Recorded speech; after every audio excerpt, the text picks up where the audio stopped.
Hello, History 17B Spring Quarter 2024. We are heading into the industrial Northeast. This lecture, Lecture 6, is officially divided into two parts, but I am feeling really, really ill. So if I find that I'm feeling too ill to keep recording, you may end up with 3 or 4 parts because I stop recording, edit, and send it to you as I can. I am going to reiterate what I said at the very beginning of Lecture 4. The decades after the American Civil War saw the United States grow in every conceivable dimension: geographic extent, population, immigration, urbanization, industrialization, communications, transportation. The U.S. was growing in all of these and growing exponentially. The Northeast and Great Lakes regions saw the greatest intensity in industrialization, urbanization, and immigration across the Atlantic from Europe. The rosy view of the 20th century transformed the idea of the American melting pot into a lovely, harmless soup for fondue, where everything and everyone blended together to make a wonderful mix. This represented pride in a quite limited Euro-American version of diversity that came with post-World War optimism. This is very much not what 19th century white Americans meant by a melting pot. This is what white 19th century industrial era Americans had in mind when they said melting pot. What you are looking at here is molten metal. Steel was practically emblematic of the industrial era in America. Not just iron, but steel. It was used for railroad tracks, allowing them to be built across the continent. It was used in building the steam engines that drew trains along the tracks. Steel was used in the place of wood to build the frameworks of buildings, making skyscrapers for the cities of the future. Steel also revolutionized corsetry. And if you are interested in that, stay tuned for the coda that will be at the end of however many parts this ends up being. Steel was superior to so-called pig iron used previously because steel had no impurities. And it had no impurities because they were burned off in this whopping big, insanely hot cauldron or crucible or melting pot. This image includes doorways and walkways, so you can see just how massive these steelworks were. The idea of the melting pot was that the people who immigrated from Europe to work in factories like this, or textiles or what have you, would have the features that were considered undesirable, like being Catholic, burnt off in the molten steel of America, leaving them as good white citizens who fit in. Notice the white part there. We will be looking at immigration from Asia to the west coast of North America in another lecture.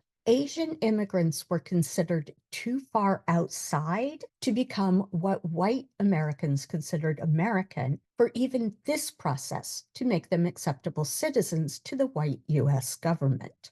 In this lecture, we will be looking at the growth of industry in the Northeast and Great Lakes regions of the U.S., the profits that the industry made for some, the people who did the actual labor, and the beginnings of solid labor activism in the U.S. The U.S. initially lagged behind Europe in what is considered the Second Industrial Revolution. The First Industrial Revolution had included things like water-powered textile mills. The Second Industrial Revolution pressed newly burgeoning theoretical science into the service of practical applications. And yes, you may hear my rabbit again in the background in this lecture. U.S. businessmen turned out to have a certain skill and ruthlessness when it came to applying the sort of scientific research emerging in European universities to industrial markets. By the turn of the century, more than 150 U.S. companies, including U.S. Steel, DuPont, and Standard Oil, had opened research facilities in the U.S. staffed by foreign scientists. These turned theoretical innovations in chemistry, engineering, and physics into big moneymakers for folks like Andrew Carnegie, John D. Rockefeller, and J.P. Morgan. These companies also engaged in patent trolling, meaning buying up new patents so that no one else could use them.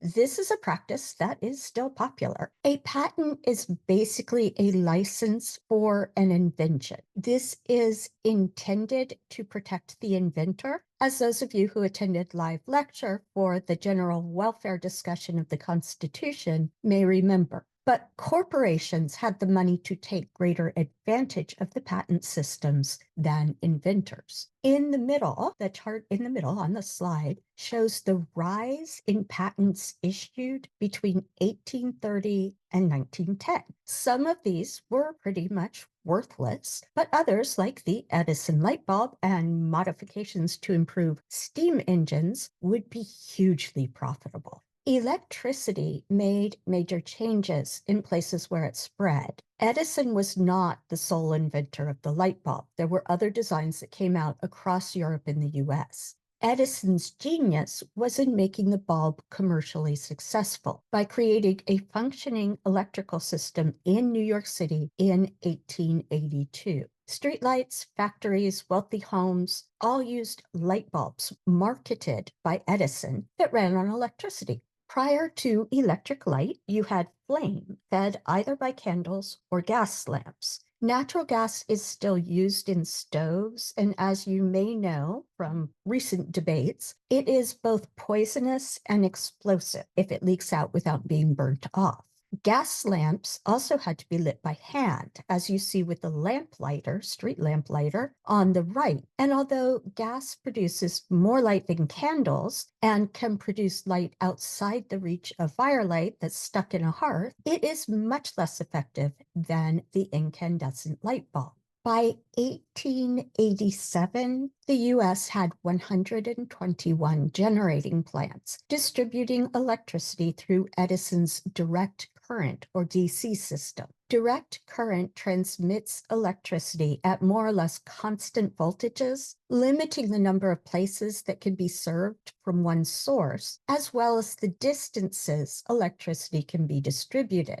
George Westinghouse, whose name you may recognize from a brand that still exists, developed alternating current, or AC, which basically can transmit electricity long distances at high voltage and then transform it to lower voltage for use in cities, factories, and homes. The example that you see here is from my own research. This is the old Hemingway Gymnasium at Harvard University, old because it has been torn down and replaced with a much less interesting building. Hemingway was one of the first large gymnasia in the US, and it was built before electricity, although not that long before. You can see all of the big windows from the outside here and from the inside to let in daylight. But you can also imagine that the amount of light would be affected by weather and time of year. In the evening, it would be gas lights that had to be lit by hand, had flame in a space filled with flammable material, and whose light was largely swallowed up in this massive space. I've read letters dealing with the installation of electricity in the gym. They show a mixture of irritation in the interruption of regular workings, but also excitement at the idea of the fantastically greater use to which the gymnasium could be put. This is a sort of day-to-day, on-the-ground change that we overlook sometimes when we focus on the big names like Edison and Westinghouse. That said, I am about to look at Andrew Carnegie's steel manufacturing and the corporate culture of America in the 19th century. The American ideal of the self-made businessman rests on conditions particular to a rather narrow historical context. The 18th century had been typified by merchant capitalism, buying, shipping, and selling goods that were generally made by hand in artisans' workshops or cottage industries. With the 19th century, a global market, surplus labor, and the expansion of the US technologically and geographically made it possible for industrial capitalism, in which all enterprises are privately owned, to become the dominant, if not only, system. The men, and they were all men for legal reasons, who were able to take advantage of this transition became fabulously wealthy, and we now recognize many of their names: J.P. Morgan, Vanderbilt, Rockefeller, Henry Ford, and Carnegie. Andrew Carnegie was one of the American businessmen who made use of the science and technology coming from Europe. Our old friend from France's time in Mexico, Napoleon III, was griping that armaments had to be made out of pig iron, which was brittle and did things like exploding on the people firing the weapons rather than on enemy troops. Steel at the time could only be made in small amounts. It was expensive and not suitable for outfitting a large army. In 1856, Englishman Sir Henry Bessemer patented a process which rid pig iron of its impurities. And you may recognize the melting pot as part of the Bessemer process. Steel produced by this process was stronger, cheaper, and easier to manufacture than steel had ever been before. Although hopefully you could tell from the image, easier did not mean easy nor safe for those actually doing the labor. Remember, in Europe, the Bessemer process came into use in the 1850s. It was 1873 when Andrew Carnegie introduced the Bessemer process into his steelworks in Pittsburgh, Pennsylvania. This picture was taken later, but you still get a reasonable idea of what living and working in these places must have been like. You can also see the proximity of steelworks to the railroad. Paved roads were not really a thing yet, and there were certainly no interstate highways. Anything that moved long distances was literally shipped using ships on rivers or ocean, or transported by rails over land. You can imagine the limitations this put on shipping anything perishable, like meat or milk. It was a big deal when Gustavus Swift developed an early version of the ice-cooled rail car between 1878 and 1880. People could ship cuts of meat rather than entire living cows. The Swift name is still a brand that produces meat products. You might also notice how many names of businessmen are still around as brand names or building names, like Carnegie Hall. Returning to Andrew Carnegie, he did not invent anything like light bulbs or refrigeration, but he was a leading figure in industrial capitalism and marketing. He was one of the pioneers of vertical integration, or as it's labeled here, vertical consolidation, same thing.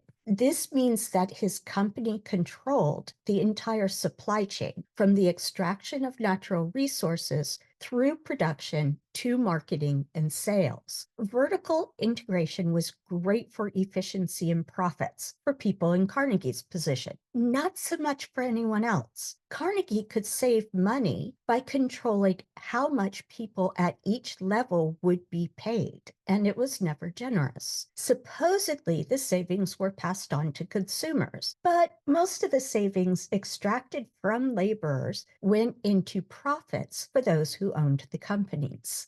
John D. Rockefeller turned to horizontal integration. Horizontal integration is the consolidation of the production of a particular consumer good in the hands of an individual or small group. To make this easier, the end point of horizontal integration is monopoly. The group that monopolizes production of a good can crank up the prices as high as they would like because there is no competition with them in the market. In practice, horizontal integration does not require a complete monopoly to be hugely profitable to owners and to make those profits at the expense of consumers. John D. Rockefeller's Standard Oil owned 88% of all oil refining facilities, which gave him control of prices and profits for all practical purposes.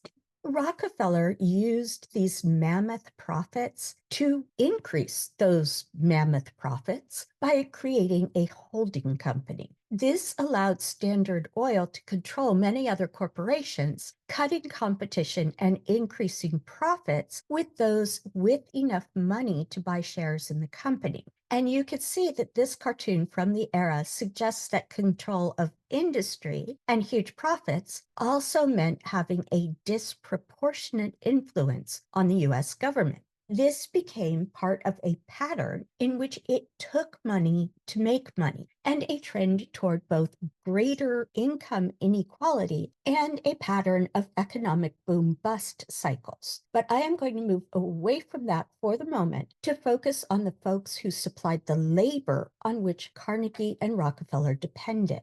It was not just the US that was industrializing, and the transition from a system of serfdom or peasantry, I'm generalizing here, to industry and large-scale agriculture uprooted many people around the world. I like to use England as an example because I'm more comfortable with English history than, say, German or Eastern European, but also because English law and culture has had the greatest influence on American law. The specifics of what I'm going to describe are for England, but the general pattern of the displacement of people who had worked farming for generations was a through line that can be seen across regions of Europe. If you have never seen the film Monty Python and the Holy Grail, I am not sure whether I should recommend it to you or not. There are parts of it that I cannot watch because they reflect what was forward-thinking and edgy in the 1970s, but is frankly appalling and cringe-inducing now, particularly when it comes to gender. On the other hand, during the 1980s and into the 1990s, it was a cult film, and some parts of the movie are still terribly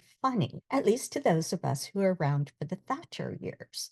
The film came out at a time when Great Britain was experiencing serious class conflict and labor protests. The Monty Python group in this bit shown here was poking fun at the idea that England was built on any sort of ideas of equality. But it is true that from 1542, Parliament included what were called local representatives in the House of Commons. And if you can't see it, King Arthur is trying to get an answer out of a peasant who's saying, "Help, help, I'm being repressed." Let's look more closely at what local representative and commons mean in this usage. Sounds like everyone gets a say in government, right? Not so much. Universal manhood suffrage, and the man does mean identified as male here. Universal manhood suffrage would not exist in Great Britain until the fourth and final Reform Act, the Reform Act of 1918.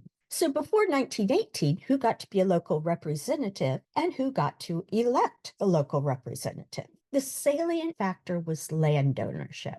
Remember that I am generalizing and simplifying in all of these lectures. Prior to the late 16th century, land in England was owned by the aristocracy and farmed by the peasant class. No say in government for the peasants, but in theory, their lord was supposed to look after them. This was somewhat more likely when the production of the lord's estate and his well-being depended on not dead labor. Before the 16th century, some of the areas of land on an estate were designated as commons. So the land was divided into strips and squares outside of that. When it came to the commons, that meant that everyone could make common use of that land to help with their survival. If we look at this left hand, this is Appleby Estate. There's Great Heath, Crosswell, Norton Hedgefield. Those are all outside. Then the estate is divided into fields where different things are farmed. There's villages. They have their own little patches, right? So they can keep themselves alive.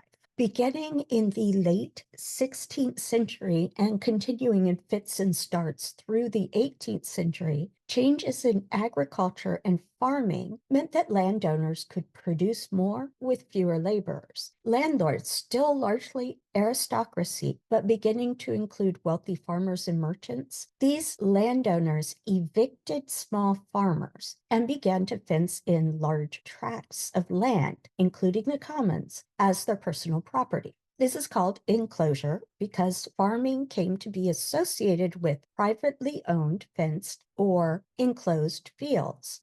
This is Appleby once it was enclosed. You'll see that Norton Hedgefield, Great Heath, Crosswell Field, and even some stuff that isn't even shown in the older map have all been enclosed into one estate owned by one family. And if you look for the villages, they aren't there anymore. They have all been evicted.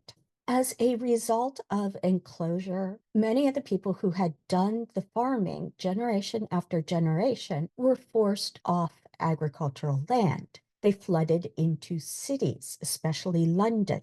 Laborers could no longer grow their own food and had to try to figure out other ways to survive. But economies and industrial production, such as it was at the time, were not able to incorporate this so-called surplus of people. In order to avoid being imprisoned, hanged, or sent to the workhouse, many of these people migrated to North America as British colonists. But let's fast forward now to the time period of our class.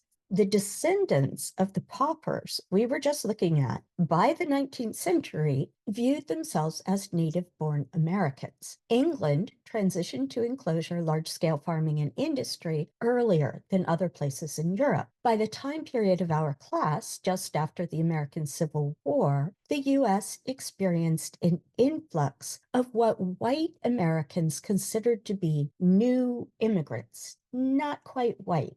These people came largely from Southern and Eastern Europe, so Southern and Eastern Europe, and from Ireland, which I'm going to set apart there. And people who considered themselves native-born white Americans did not consider these incoming Europeans to be equal, although their labor was welcome in industry. When 19th century Americans talked about the melting pot, these were the people who could be turned into proper Americans in the eyes of white US government. Black people were not included in the melting pot, and despite citizenship and generations living in the US, they were largely treated in both white politics and society as outsiders. I'll talk about immigration from Asia in another lecture in Module B, but I've seen from timelines in previous quarters that people are familiar with the Chinese Exclusion Act, which did just what it sounds like, and along with other laws, excluded people from Asia.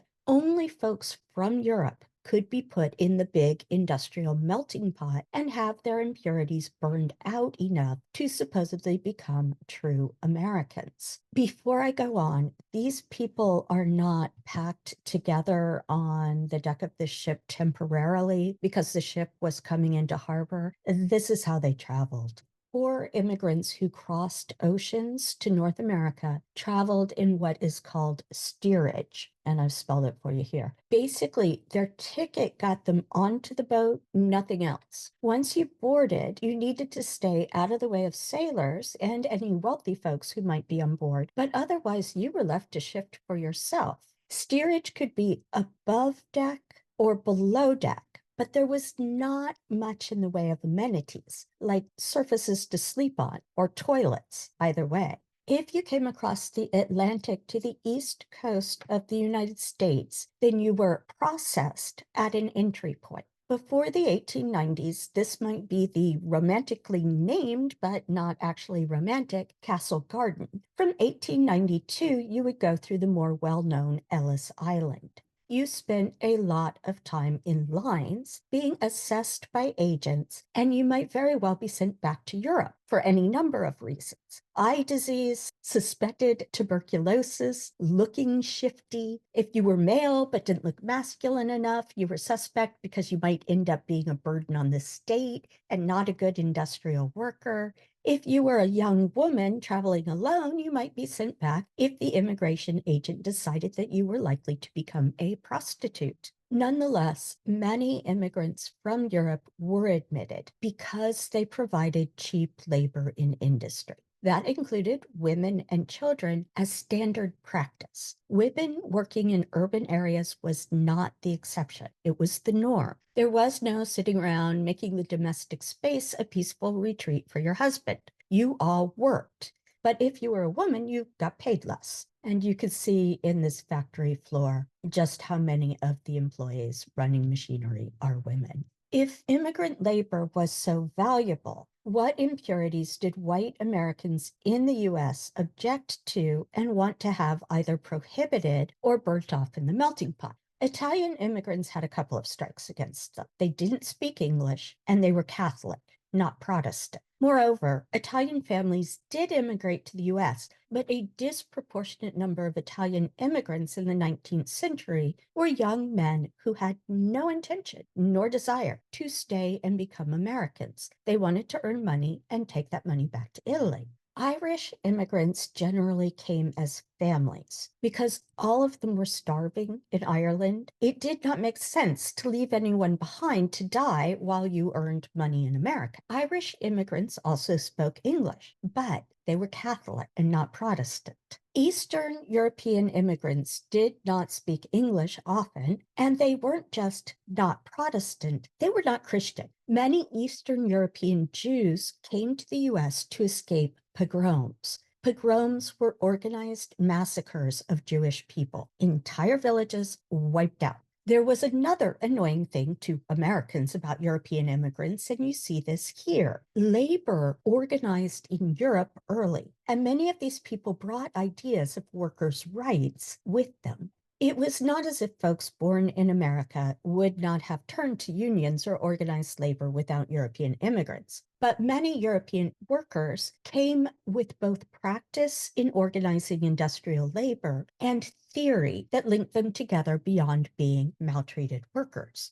We will talk more about anarchism, socialism, and labor in a later module when we get to things like President McKinley's assassination and the first Red Scare. In the meantime, though, I'd like to point out that in strict theory, anarchism, syndicalism, and socialism are different things. On the ground, in the late 19th to 20th century, and even up to now, many people on all sides failed to make any distinction. So, anarchism is political theory that advocates a stateless society governed by independent and autonomous communities. Almost sounds a little bit like a confederation. Syndicalism is a political theory associated with anarchism, but that advocated for organizing governments around syndicates or confederations rather than a central government. Socialism is different. It advocates a central government, but makes the main job of the central government the welfare of the people on the ground, rather than the protection of an idea of free market and property. Europe had a history of extreme violence, and to many struggling in Europe, answering violence with violence seemed to be a reasonable course of action. These images on the slide here are from the Paris Commune of 1871, a brief takeover of the French government by anarchists or socialists. And Americans weren't quite sure. But anyway, folks with radical ideas about politics and labor. I have absolutely no intention of weighing in on French history here. My point is that these that you see on the slide are the sorts of imagery that Americans saw in their newspapers. The obvious association with violence in Europe made it increasingly easy for politicians and business owners in the US to associate both labor agitation and European immigrants with scary events in Europe, generally undermining any productive discussion of the rights and treatment of the industrial labor force in the US. Any hope of rational discussion often began and ended with vilification. And to be honest, there were enough violence-prone radicals in the US to make maligning all labor organizations easier for those who wanted to undermine labor actions. I briefly mentioned boom-bust cycles earlier, but I'll come back to explain them at least a little bit here. Many people have heard of the Wall Street crash of 1929 and the Great Depression of the 1930s. These were part of a pattern of industrial economies that started earlier, and that was one factor in the lead up to World War I. I've given you two different definitions of boom-bust cycles that say the same thing in different ways. The first is economic process typified by expanding and then contracting business activity that typified the US and European economies in the late 19th century. And the other is cycles of prosperity and depression that destabilized the global economy in the late 19th century. Either way that you think about it, the import here is that it was not the US economy isolated by itself.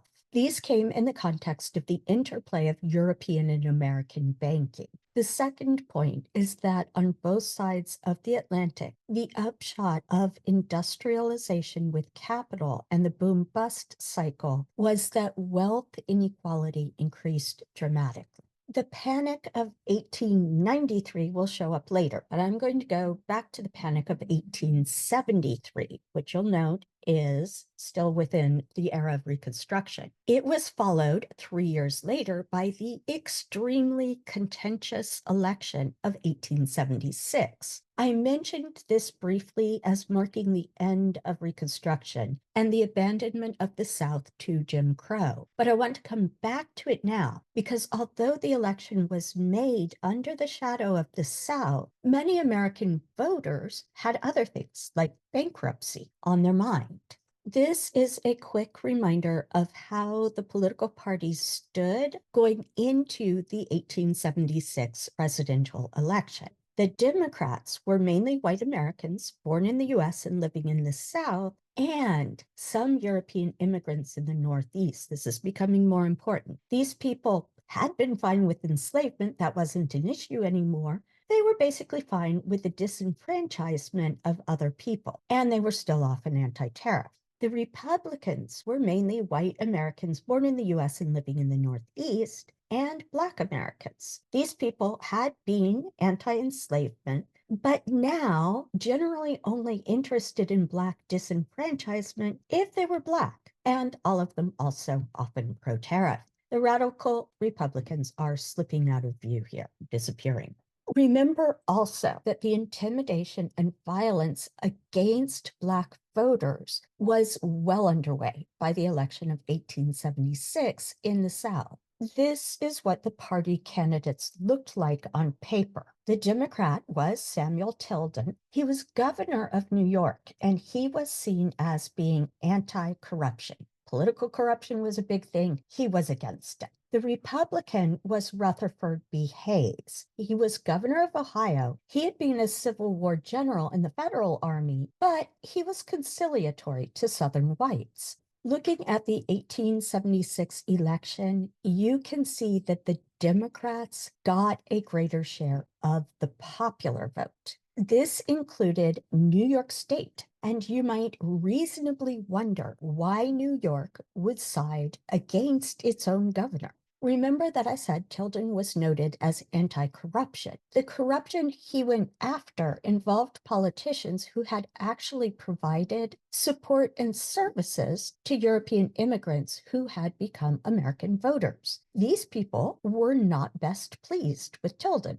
Meanwhile, the Electoral College was a toss-up. And although the Greenback Party won't be something we talk about, they did manage to get 1% of the popular vote. Third parties in the US are not a new thing. The big problem with this election, though, came in deciding how to read the results from South Carolina, Louisiana, and Florida. These southern states still had a strong enough Republican presence to point out that an election that intimidated Black voters and kept them from voting was not a fair election. After much anger and ill will, there was a quick last-minute backroom deal called the Compromise of 1877. The Compromise of 1877 was a political deal that resolved the disputed election of 1876 by ceding electoral votes to Republican candidate Hayes in exchange for ending Reconstruction. We know the repercussions of this in the South, but the entire country felt that the election was questionable, if not outright illegitimate. And it left a certain amount of the population across the US, not just North and South now, but across the US, uneasy about American politics. From the time of the 1873 panic, there had been strikes and labor agitation across the US.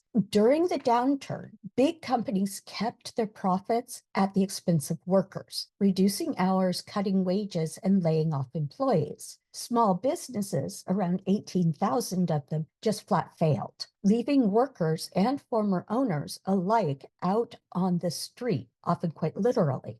This collapse of businesses in 1873 included 89% of the nation's 364 railroad companies. This was a disaster for those, but an opening for those companies that did not fold. You are looking at a guide to the Baltimore and Ohio Railroad, published in 1874, and a reprint of lectures given to the employees of the B&O, as the name was abbreviated, B&O. Public lectures were a form of entertainment that could be sponsored by clubs, employers, or townships, and they were often quite popular. These lectures in this particular book have nothing to do with railroad work. There is one on locomotion in quadrupeds, for example, one on the structure of the spine and skull, and one on fermentation, probably as applied to the beer industry. The B&O was a railroad that survived the 1873 panic, but it did so in part by slashing employee pay, not once, but repeatedly. In July of 1877, workers at the B&O Railroad in West Virginia went on strike after the third in a series of pay cuts. B&O workers in Maryland stopped working and joined those in West Virginia to increase the power of the strike. And it worked in the sense that shipping across the US came to a halt and the public noticed. Now, this doesn't mean that the public would have been sympathetic to striking workers, but the newly elected president, Rutherford B. Hayes, called in the military, which he was busy withdrawing from the South, to quell what he characterized as an insurrection and a national threat. This is one of those places where we might consider the idea of free labor and the idea of an equitable bargaining position for employer, who got the US military, and employees in creating contracts. At any rate, in Baltimore, federal troops fired on a crowd of protesters, injuring 40 and killing 11 outright. This was not a good look for Hayes in the eyes of either the public or struggling railroad workers. Within weeks, railroad workers in Pennsylvania, Illinois, and Missouri had gone on strike in sympathy. Hayes sent federal troops to Pittsburgh, where they opened fire on a crowd, including not just the striking workers themselves, but their support in the protest, their families. 20 people were killed this time, including a woman and 3 small children. Pittsburgh did indeed see unrest after that, as Hayes had made it sound like it was before, not just labor demands at that point. And striking workers set the Pennsylvania Railroad on fire. The final body count at the end of 24 hours in Pittsburgh was close to 40. 5 of these were soldiers. The remainder were residents of Pittsburgh. The railroad strike of 1877 ended without the railroad workers gaining any concessions at all. This is a glass half empty or full situation, depending on your view. It did show that workers could organize large labor protests with far-reaching effects. It also made it look to people reading the news, as we see in this image, like striking workers were a violent mob bent on destruction rather than a group of workers trying to get better treatment in their jobs. As with Lecture 4, this lecture has turned out to be long, so I break it off here and talk about labor and unions more broadly in Part 2. The key points and the coda for all of Lecture 5 will be at the end of Part 2.